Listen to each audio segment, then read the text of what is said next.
నమస్తే welcome to 929 TV నేను ప్రియాంక బాలాసాహెబ్ ఠాక్రే నిర్మించిన శివసేన ఆయన కుమారుడు ఉద్ధవ్ ఠాక్రే చేతుల్లోంచి నెమ్మదిగా జారిపోతోందా 2022లో మహారాష్ట్ర రాజకీయాలను కుదిపేసిన ఏక్నాథ్ షిండే తిరుగుబాటు గుర్తుందా అప్పుడు ఎమ్మెల్యేలను తీసుకువెళ్లి ముఖ్యమంత్రి కుర్చీని దక్కించుకున్న షిండే ఇప్పుడు మరోసారి అదే వ్యూహాన్ని అమలు చేశారా శివసేన వ్యవస్థాపక దినోత్సవానికి కేవలం ఒక్క రోజు ముందు ఉద్ధవ్ వర్గానికి చెందిన 6 లోక్సభ సభ్యులు షిండే గూటికి చేరేందుకు సిద్ధమవ్వటం మహారాష్ట్ర రాజకీయాల్లో సంచలనంగా మారింది. ఆపరేషన్ టైగర్ పేరుతో సాగిన ఈ రాజకీయ ఆపరేషన్ వెనుక అసలు కథ ఏంటి? ఇది కేవలం పార్టీ చీలికేనా లేక జాతీయ రాజకీయాల్లో కొత్త శక్తి సమీకరణాలకు నాంది కాబోతోందా?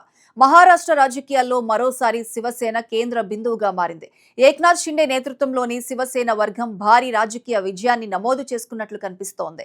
ఉద్ధవ్ ఠాక్రే వర్గానికి చెందిన 6 ఎంపీలు తమను ప్రత్యేక గ్రూపుగా గుర్తించాలని కోరుతూ లోక్సభ స్పీకర్ కు లేఖ సమర్పించడం రాజకీయ వర్గాల్లో కలకలం రేపుతోంది. ఫిరాయింపుల నిరోధక చట్టం కింద అనర్హత వేటు పడకుండా ఉండేందుకు అవసరమైన 2/3 సంఖ్యను కూడగట్టినట్లు తెలుస్తోంది. దీంతో ఈ ఎంపీలు అధికారికంగా షిండే శివసేనలో విలీనం కావడానికి మార్గం సుగమమవుతోంది. ఈ పరిణామంతో పార్లమెంట్ లో షిండే బలం ఒక్కసారిగా రెట్టింపు కానుంది. ఇప్పటి వరకు 7 ఎంపీలతో ఉన్న షిండే వర్గం 6 కొత్త ఎంపీలు చేరితే 13 మంది సభ్యులతో మరింత బలపడుతోంది.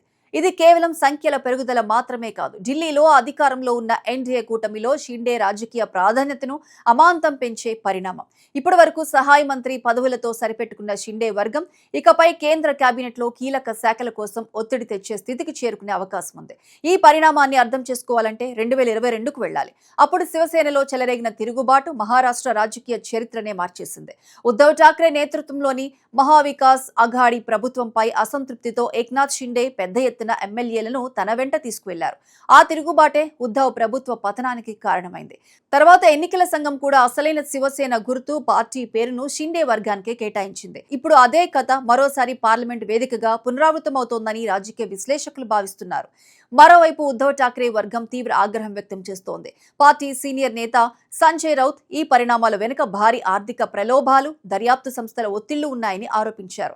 తమ ఎంపీలను బెదిరించి ప్రలోభాలకు గురి చేసి లొంగదీసుకున్నారని మండిపడుతున్నారు. అత్యవసర సమావేశాలు నిర్వహిస్తూ మిగిలిన ఎంపీలను కాపాడుకునేందుకు ప్రయత్నాలు ప్రారంభించారు.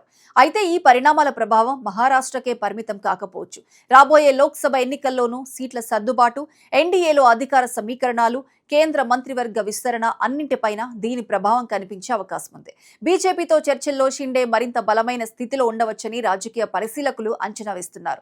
ఇప్పుడు అందరి దృష్టి లోక్సభ స్పీకర్ నిర్ణయంపైనే ఉంది. 6 ఎంపీలకు ప్రత్యేక గ్రూపుగా గుర్తింపు లభిస్తుందా?